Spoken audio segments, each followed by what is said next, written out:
Hey guys, this is Eztheal, or Easy for short.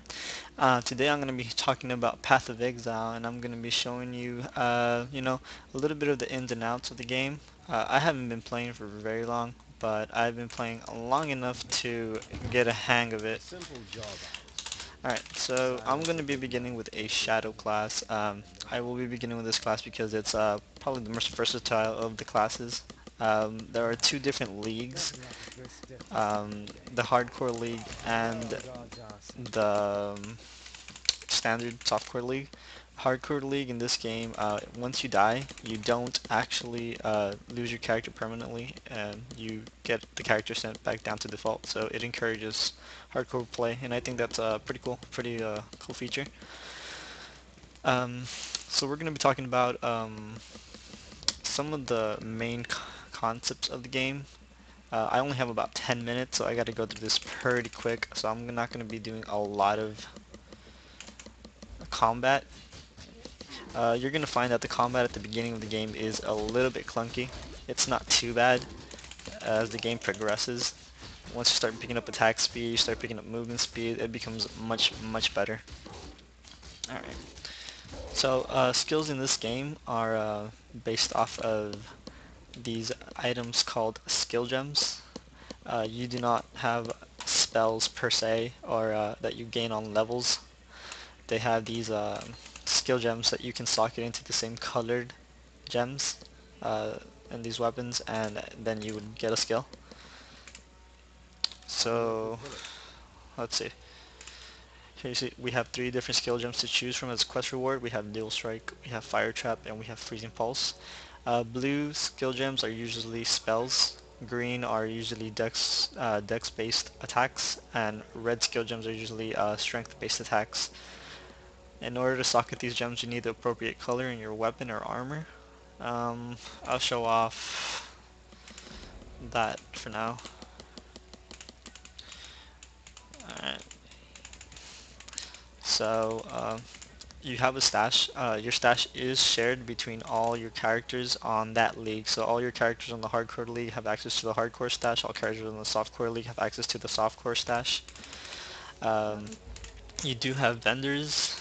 The vendors work off of this new currency type of system in which you don't have gold and you don't have anything like that. You actually have these currency items, and each of these currency items allows you to modify weapons and armor in different ways.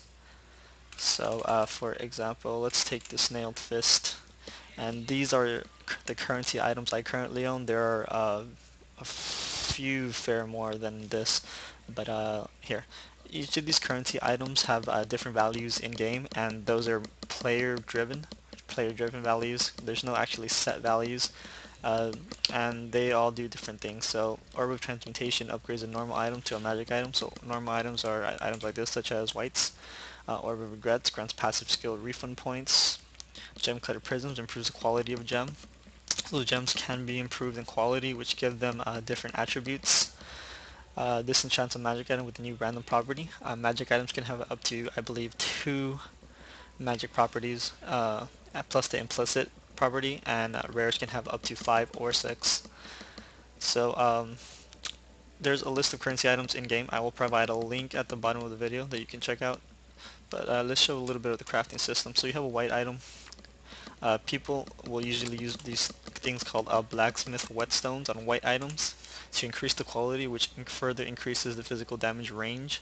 So you see 4 to 11 with 5% quality, 10% still 4 to 11.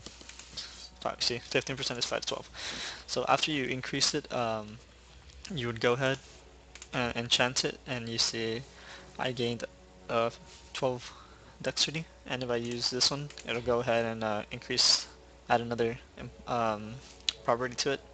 And then you can go ahead and use these items called Regal Orbs that'll turn that blue item into a rare item. Let's go ahead and show some of the combat.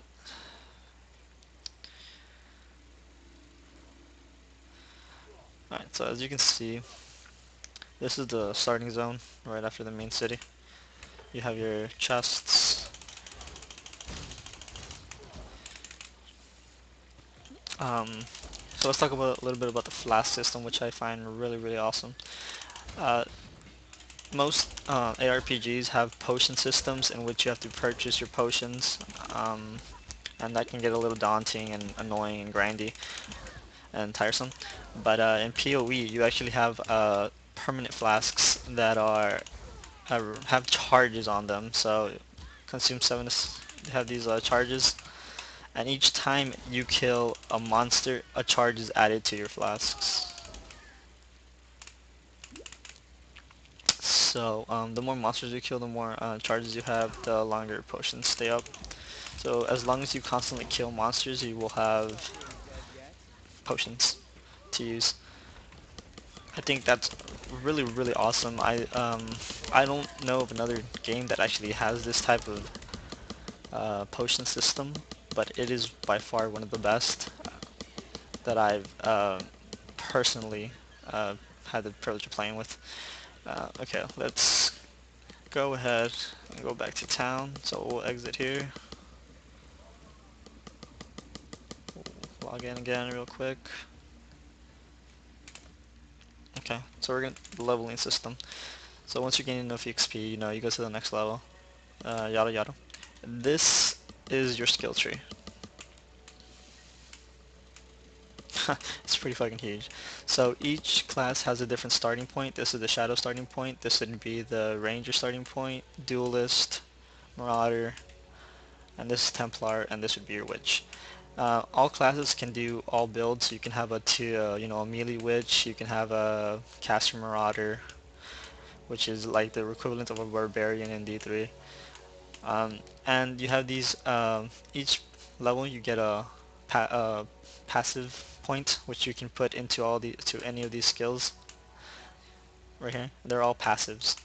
So let's say I take the 10% increased spell damage. It would go ahead and increase all my skills, spells by 10% damage, and so on and so forth. That is just a quick basic overview of what Path of Exile is. I will be doing more Path of Exile videos, and hope to see you all soon. Thank you.